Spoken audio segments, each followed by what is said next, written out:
Hello प्यारे बच्चों, मैं आज आपके सामने लेके आया हूँ फिर एक और important video, next part matrices का, जिसके अंदर हम टाइप बी पढ़ेंगे। टाइप ए के बारे में ऑलरेडी हमने लास्ट वीडियो में डिस्कस कर लिया था बेटा। और टाइप बी में हमें क्या पढ़ना था? Multiplication between matrices of different order, यानी कि दो मैट्रिक्स होंगी बेटा, जिसमें दोनों मैट्रिक्स का जो ऑर्डर होगा डिफरेंट होगा। तो इसके लिए बेटा हम क्वेश्चन नंबर 3 ले लेते हैं। एक्सरसाइज 3.2 की बात कर रहे हैं हम, एनसीईआरटी। तो एक्सरसाइज 3.2 एनसीईआरटी आप देखिए, यहाँ पर मैं आप लोगों को बेटा दिखा देता हूँ। 3.2 एक्सरसाइज के अंदर क्वेश्चन नंबर 3 का फर्स्ट पार्ट, फोर्थ पार्ट, ये हमने बेटा लास्ट वीडियो में कवर कर लिया था। हम इसके second part, third part, fifth part and sixth part, इसके बारे में बात करने वाले हैं।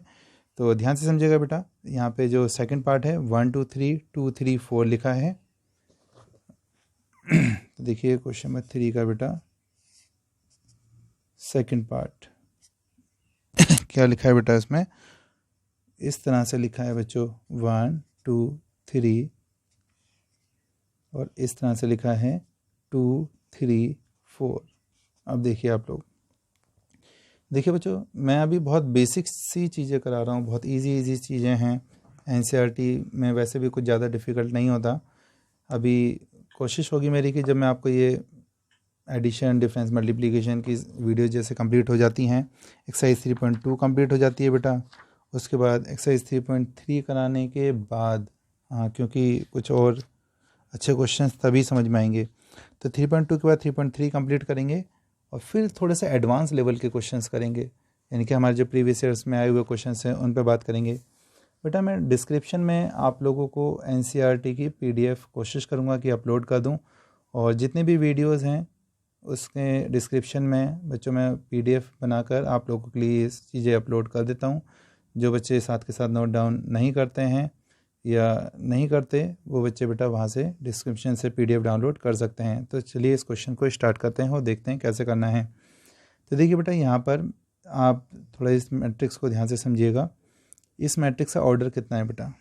जो आपको मैट्रिक्स नज़र आ रही है इस वर्टिकली 1 2 3 जो लिखा है, जो बेटा 1 2 3 लिखा है, इसमें ऑर्डर बताएंगे आप इसका किसका है? 1 2 3। तो 3 तो बेटा इसकी रो है और एक वर्टिकल लाइन मतलब एक कॉलम है। इसकी बात करें अगर, एक तो रो है और 3 क्या है बेटा? कॉलम है। अब यहाँ पे समझिएगा बेटा मैं क्या कहना चाहता हूँ। ये दोनों मैट्रिक्स मल्टीप्लाई हो सकते हैं या नहीं, इसके लिए पहली मैट्रिक्स की कॉलम और दूसरी मैट्रिक्स की रो दोनों इक्वल होना चाहिए। क्या कहा सर आपने? देखो ध्यान से, ये जो पहले जो मैट्रिक्स है उसका जो भी ऑर्डर है उसकी कॉलम और इसकी रो दोनों क्या होनी चाहिए? इक्वल होनी चाहिए। जैसे आप देख रहे हो यहाँ पे 1 लिखा है तो यहाँ पर भी 1 लिखा है, इसका मतलब मल्टीप्लिकेशन पॉसिबल है।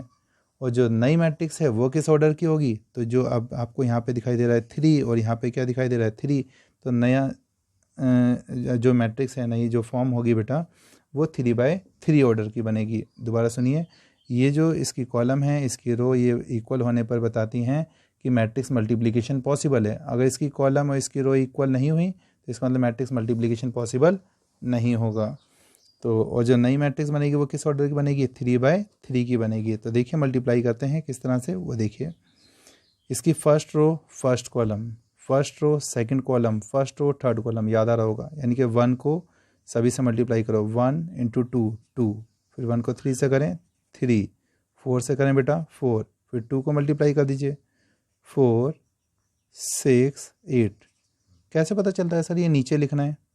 बेटा देखो, अब जब भी सेकंड रो वाले एलिमेंट को मल्टीप्लाई करेंगे तो सेकंड रो में लिखेंगे, थर्ड रो वाले को मल्टीप्लाई करेंगे तो थर्ड रो में लिखेंगे। देखिए कैसे, 3 2 = 6, 3 3 = 9, 3 4 = 12, और ये मल्टीप्लिकेशन हो गई। भाई उम्मीद करता हूँ समझ में आया होगा बेटा आप लोगों को।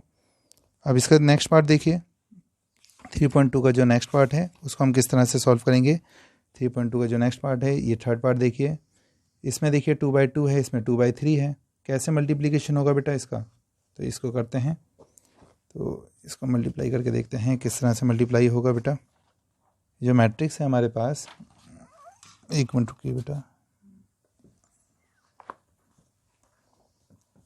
हाँ बच्चों देखिए, इसका जो थर्ड पार्ट था क्वेश्चन नंबर 3 का,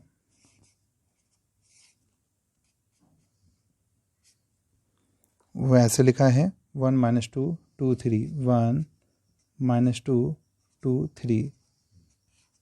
ठीक है बच्चों, 1 2 3 2 3 1 1 2 3 2 3 1। अब देखिए कैसे मल्टीप्लाई करेंगे इसे। अभी मैंने आपको बताया first row first column, first row second column, first row third column, मतलब first row first column, first row second column, first row third column. Left वाले को ऊपर से मल्टीप्लाई करते हैं बेटा, राइट वाले को नीचे से। 1 × 1 कितना हो जाएगा? 1 होगा। -2 को 2 से मल्टीप्लाई कीजिए, कितना होगा बेटा? -4 होगा। उसके बाद इसी तरह से बेटा इस लेफ्ट वाले को फिर से आप ऊपर वाले से मल्टीप्लाई कीजिए, 1 × 2 कितना होगा? 2। -2 को 3 से कीजिए, कितना होगा बेटा? -6। ठीक है, मतलब 1 × 2 -2 × 3 -6। अब फर्स्ट रो को थर्ड कॉलम से कीजिए, 1 × 3 3 -2 × 1 -2। और फिर बेटा ऐसे अगले पार्ट में देखिए, अगले पार्ट में देखेंगे इसके जो मतलब ये फर्स्ट रो थी तो हमने फर्स्ट रो में लिख रहे थे, सेकंड रो है तो सेकंड रो में लिखेंगे। तो लेफ्ट वाले को ऊपर वाले से करेंगे, 2 × 1 = 2, राइट वाले को नीचे वाले से, 2 × 3 = 6। फिर लेफ्ट वाले को ऊपर वाले से लिखो, 2 × 2 = 4, राइट वाले को नीचे वाले से लिखो बेटा, 3 × 3 = 9। फिर लेफ्ट वाले को ऊपर वाले से लिख दीजिए मल्टीप्लाई करके 6, और राइट वाले को नीचे वाले से मल्टीप्लाई करके लिखिए 3 × 1 = 3। तो देखिए बेटा इसका 1 - 4 रिज़ल्ट आया -3, -4 1, और ये 8, और ये कितना है बेटा 13, और 6 और 3 कितना होगा बेटा 9। तो उम्मीद कर रहा हूँ आपको ये चीज़ समझ में आ रही होगी। इसके बेटा जो दो पार्ट जो है ना, आप एक बार उसे ट्राई कीजिएगा। मैं कुछ इंपॉर्टेंट पॉइंट यहाँ डिस्कस कर देता हूँ आपसे, ट्राई करना। हो जाते हैं तो बहुत अच्छी बात है, नहीं होंगे तो फिर मैं वो भी आपको बता दूंगा। इंपॉर्टेंट पॉइंट क्या है बेटा? इंपॉर्टेंट पॉइंट बच्चे ये है, वो देखिए क्या मैट्रिक्स, एक मैट्रिक्स जो हमारे पास दी होती थी, मान लीजिए P/Q उसका ऑर्डर था, और जो दूसरी मैट्रिक्स थी उसका ऑर्डर M/N था। तो ये दोनों मैट्रिक्स कब मल्टीप्लाई हो सकती हैं, ये कैसे पता चलता है?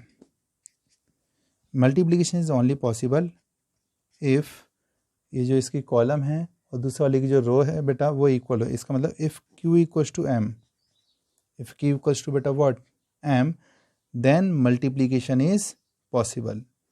तो चलिए यहाँ पर लिख देते हैं एक बार, then multiplication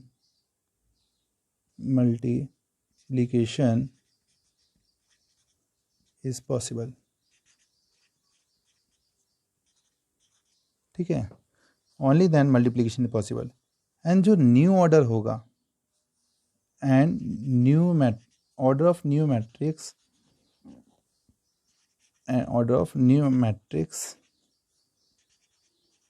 order of new matrix will be what?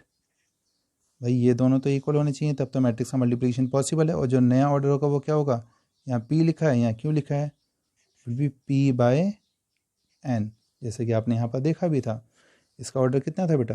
2/2। इसका ऑर्डर कितना था? 2/3।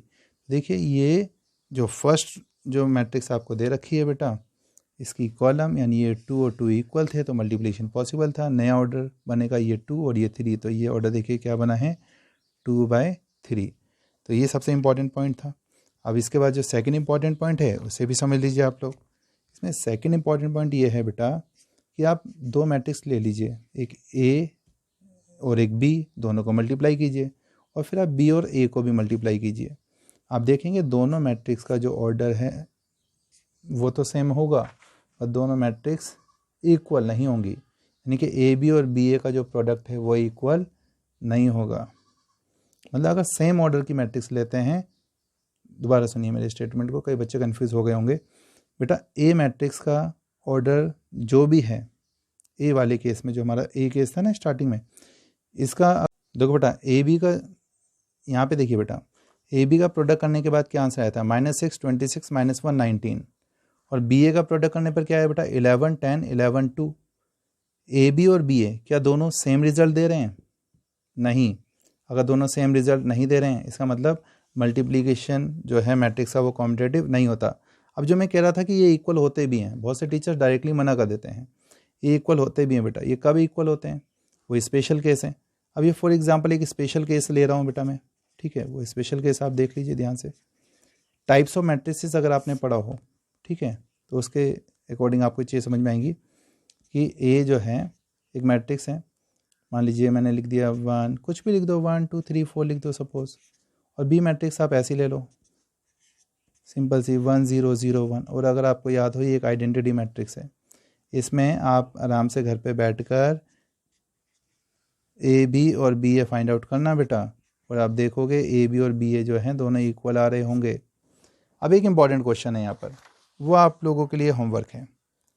क्वेश्चन क्या है कि एक ऐसी मैट्रिक्स बताओ बेटा, मतलब ऐसी दो मैट्रिसेस बताइए जो खुद तो ज़ीरो नहीं होती, मतलब ए नाम की जो मैट्रिक्स है वो ज़ीरो नहीं होगी, बी मैट्रिक्स भी ज़ीरो नहीं होगी। मतलब मैं क्या कर रहा हूँ, ध्यान सुनिए कि ए मैट्रिक्स एक ज़ीरो मैट्रिक्स नहीं है एंड बी मैट्रिक्स भी ज़ीरो मैट्रिक्स नहीं है, बट इन दोनों मैट्रिक्स का जो प्रोडक्ट है वो एक ज़ीरो मैट्रिक्स आता है। मतलब ए और बी दोनों मैट्रिक्स ज़ीरो मैट्रिक्स नहीं है, बट इन दोनों मैट्रिक्स का जो प्रोडक्ट है वो ज़ीरो मैट्रिक्स आएगा। ठीक है बेटा। और अब इसका रिवर्स भी सोच के देखो, सोच के देखना आप लोग कि अगर दो मैट्रिक्स का प्रोडक्ट ज़ीरो है तो क्या ये ज़रूरी है कि दोनों मैट्रिक्स ज़ीरो मैट्रिक्स हों? अगर आपको इसका आंसर मिल गया ना बेटा तो सेकंड का आंसर भी मिल जाएगा। क्वेश्चन को समझना मैंने क्या कहा है। बाकी नेक्स्ट वीडियो में बेटा मिलते हैं, आप लोगों के लिए कुछ और अच्छे क्वेश्चंस लेके आएंगे और अच्छे टॉपिक्स लेकर आएंगे। एनसीईआरटी तो बेटा कवर कराएंगे, साथ के साथ स्पेशल क्वेश्चंस पे भी अब मैं धीरे धीरे बात करना शुरू करूँगा। ठीक है बेटा, थैंक यू। आज के लिए सिर्फ इतना ही।